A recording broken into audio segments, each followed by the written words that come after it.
ambulatorial e hospitalar passaria para 63,5 bilhões em 2030, né? Mais significativo para idosos, podendo chegar a 30 bilhões em 2030, 46% do gasto total será com idosos, e a participação desses no gasto público com assistência em saúde pode passar de 18,4% para 29%, aumentando a pressão sobre os demais componentes de saúde.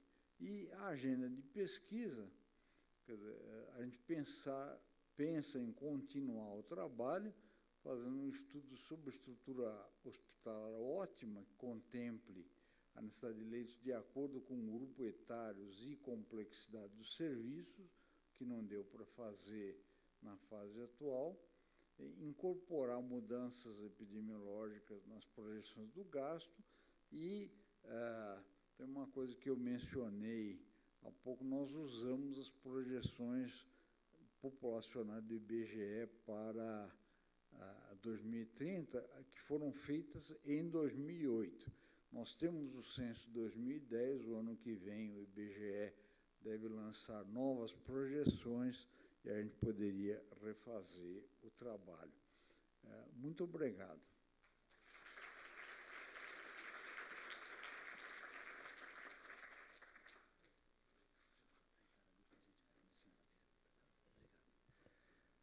Obrigado, doutor Campino. E agora, de maneira inversa à primeira palestra da tarde, eu convido o doutor Luiz Augusto para moderar as perguntas que virão da plateia. Lembrando a todos que estamos no aguardo de perguntas escritas a serem entregues às recepcionistas. Obrigado.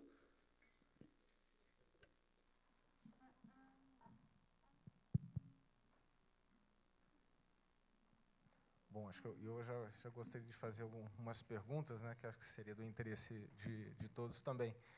A questão é que nós começamos a juntar as peças do quebra-cabeça, né? Nós vimos de manhã aí as projeções da Previdência, né, e agora, né, da saúde pública, né, e tudo isso vem dos recursos públicos também, né? Qual que seriam, né, com base nessas projeções, né, a pergunta, né, será que, somando tudo isso, né, Previdência com saúde, será que vai ter recurso para tudo isso, né, o que poderia ser feito no âmbito aí, vamos dizer, das universidades, dos centros de pesquisa, do governo, né, para continuamente investigar esse fenômeno e principalmente, quantificá-lo?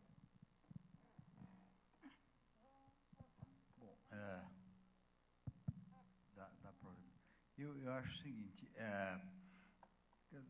dada essa situação, uma coisa preliminar importante seria melhorar a base de dados, como eu estava referindo, a base de dados de serviços ambulatoriais ainda é deficiente. Então, acho que uma das coisas que aí o governo poderia fazer é melhorar a base de dados para permitir outros estudos, né? Eu acho que a academia poderia fazer mais estudos, e alguns deles a gente alinhavou aqui na agenda de pesquisa. Mas eu acho que também é importante o governo começar a agir desde agora. Eu estava, acho que pela manhã, o doutor Caizu havia mencionado que os governos não pensam a longo prazo, né?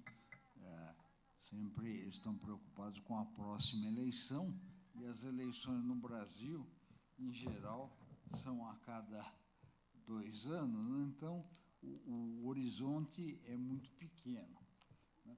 Então, nós precisaríamos começar a pensar a longo prazo. No caso de saúde, especificamente, eu queria lembrar, há alguns anos atrás, desculpa aqui,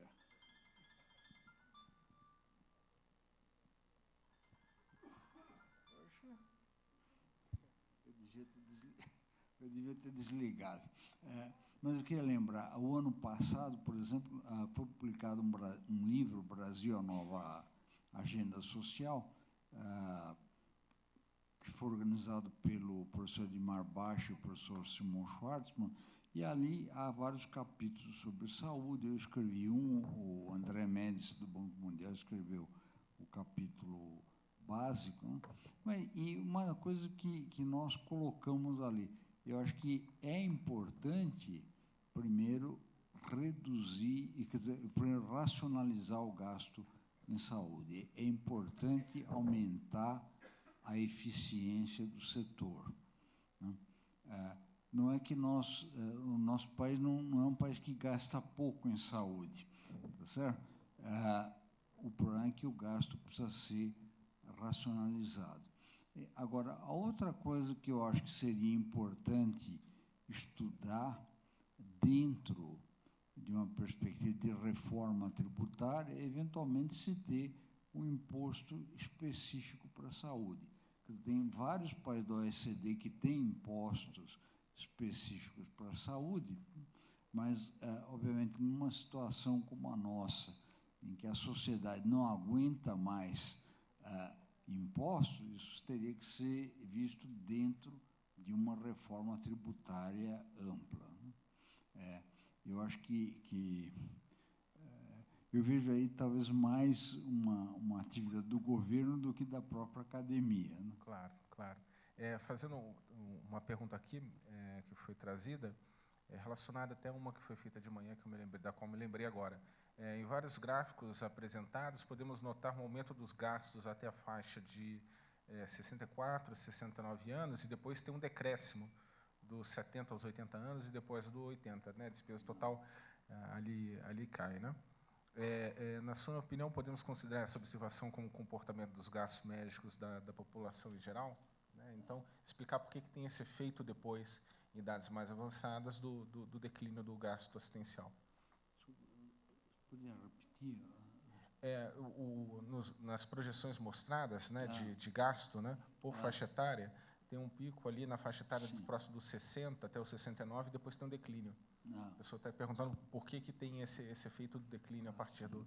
Não, e isso ocorre porque, obviamente, está havendo mortalidade, quer dizer, o gasto total cai porque o número de pessoas na faixa de 70 a 79 é menor do que o número de pessoas na faixa de 60 a 69. As dados em que, a partir dos 80 anos, você tem um decréscimo. Não, quer dizer, o gasto médio aumenta, mas o gasto total diminui pelo efeito da mortalidade. Quer dizer, o número de sobreviventes é muito menor. Isso, ok. E lembrando uma pergunta da manhã, que eu reservei para agora, era a questão do gasto ser maior, isso apareceu na apresentação do Dr. John, do gasto ser maior no último ano de vida, né? O gasto com saúde, isso também é um efeito que é um fato, né? Um fato estilizado, vamos dizer assim, né? Isso é normal acontecer, né? Quer dizer, no último ano de vida, as estatísticas mostram que tem um gasto maior, né, assistencial, certo? Exato, porque acho que é uma coisa mais de senso comum, né? Quer dizer, a pessoa está morrendo, se faz todo o possível para salvá-la, né? E isso implica num volume de gasto muito elevado, muitas vezes, né? Ok. E lembrando mais de uma pergunta que eu tinha reservado da manhã, aquela pergunta sobre as doenças relacionadas ao sistema nervoso central, né, que são importantes, né? As estatísticas aqui não têm esse detalhamento, mas são doenças importantes de serem tratadas e levadas em consideração, certo? Isso é. Eu acho que as doenças do sistema nervoso central, como o Luiz falou, são importantes serem consideradas. Veja, depende. No passado, o Brasil, o maior número de leitos que o Brasil tinha era leitos ginecológicos. Em segundo lugar, eram leitos psiquiátricos, né? Ou seja, doenças do sistema nervoso central são importantes na população, não é um fenômeno recente, é um fenômeno histórico, né? Agora, eu não me lembro de cabeça dos valores de gasto, mas o SUS tem uma base de dados e usa a CID-10, então a gente pode identificar quais são as doenças do sistema nervoso central pelo código CID-10 e ver o gasto para o Brasil, por região, e assim por diante. Ok. Eu estava procurando e não conseguia achar, uma pergunta que estavam fazendo no fim da sua apresentação, que era sobre o setor público, e eu falei, vou deixar para responder. Está aqui. Está ok.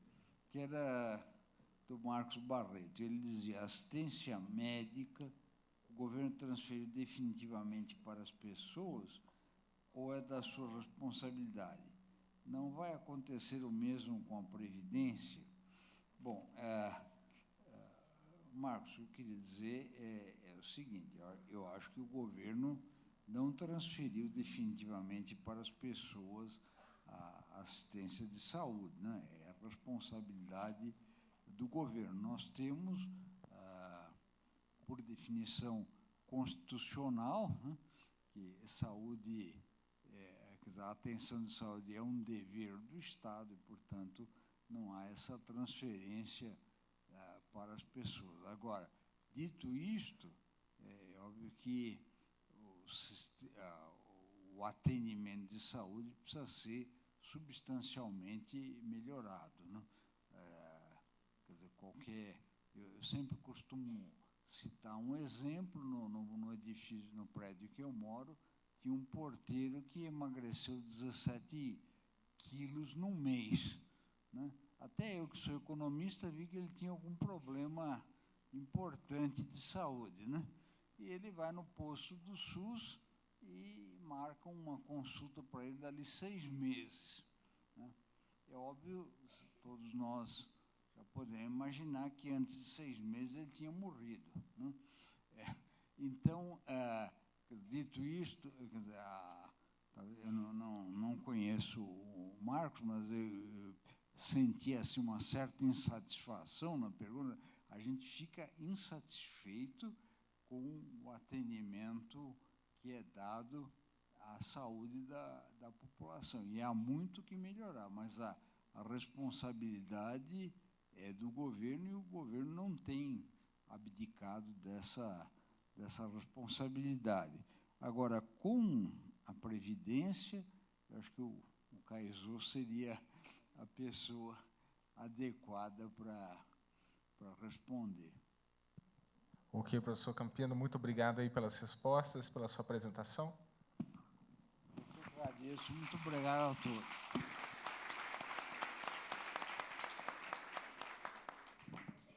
Agradecemos, então, aos componentes desse painel. Antes de fazermos a pausa para o café, gostaria de lembrar àqueles que ainda não devolveram o fone de ouvido de tradução simultânea, que não esqueçam, mesmo porque ainda há o documento. Obrigado. Ainda há o documento existente na entrada aqui do teatro com o respectivo fone de ouvido. Teremos agora 20 minutos de intervalo para o coffee break e retornaremos... em 20 minutos. Ok? Obrigado. Até já.